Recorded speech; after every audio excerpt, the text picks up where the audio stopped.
Hello everyone, welcome back to the channel. આજે આપણે બનાવીશું બારે મળતા ચટાકેદાર તીખા મીઠા મિક્સ ચીવડા, જે આપણે ઘરે હેલ્ધી અને સારી રીતે બનાવી શકીએ. તો ચલો જોઈ લઈએ એની પ્રોસેસ. એક બાઉલ જેટલા મકાઈના પૌવા છે, એક બાઉલ જેટલા ચોખાના પૌવા લીધા છે અને એક મોટું બાઉલ મમરા લીધા છે. હવે એક પછી એક બધાને ફ્રાય કરી લેશું.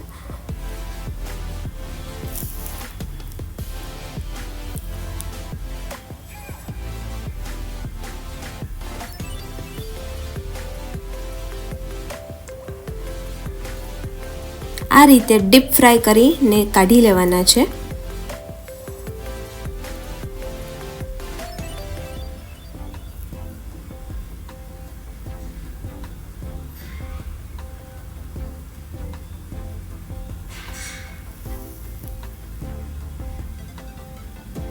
આ જ રીતે આપણે મકાઈના પૌવા તળી લેશું.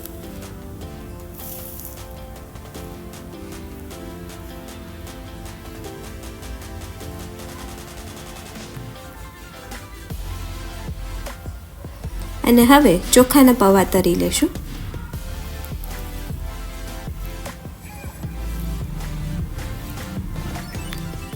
હવે આપણે એનો મસાલો પ્રિપેર કરશું.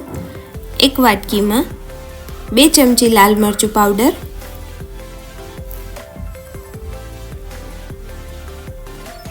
1 ચમચી ગરમ મસાલો પાવડર, 1 ચમચી ચાટ મસાલો,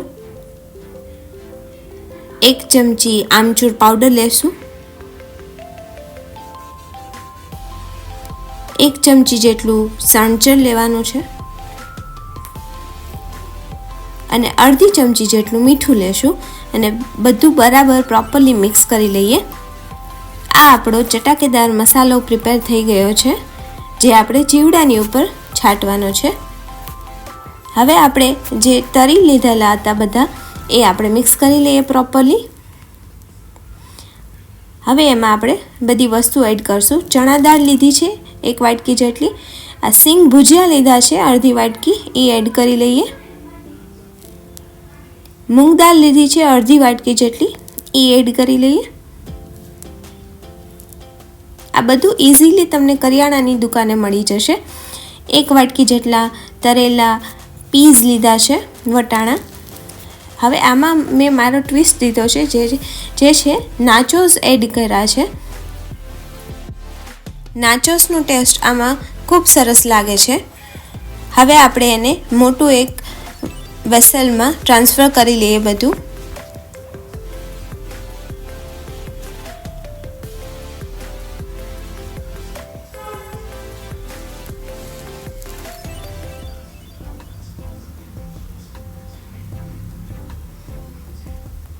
હવે એને પ્રોપરલી મિક્સ કરી લઈએ.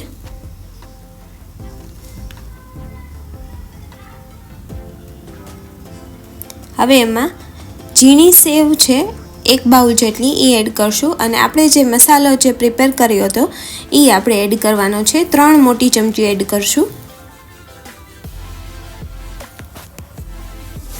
હવે એમાં દળેલી ખાંડ લીધી છે, એ 4 મોટી ચમચી એડ કરવાની છે અને આ બધાને પ્રોપરલી મિક્સ કરી લઈએ.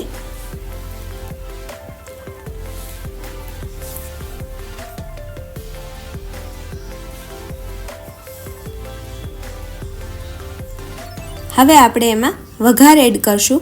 એના માટે 3 મોટી ચમચી જેટલું તેલ લીધું છે.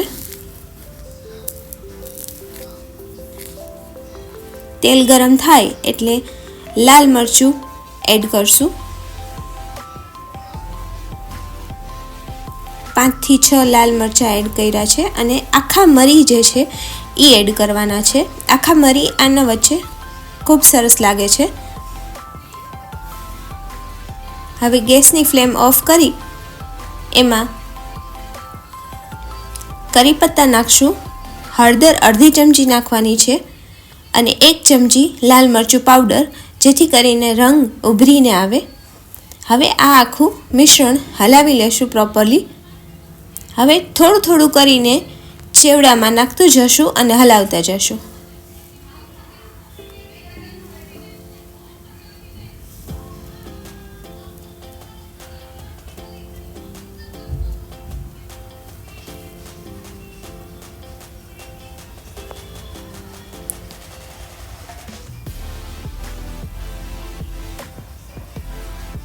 પ્રોપરલી મિક્સ કરી લઈએ. તમે જોઈ શકો છો રંગ એકદમ બાર જેવો આવે છે અને ક્રન્ચી બી બાર જેવું જ થશે. તમે પણ આ રેસીપી ઘરે ટ્રાય કરો and let me no in comment section કે તમને આ ચીવડાની રેસીપી કેવી લાગી. Thank you.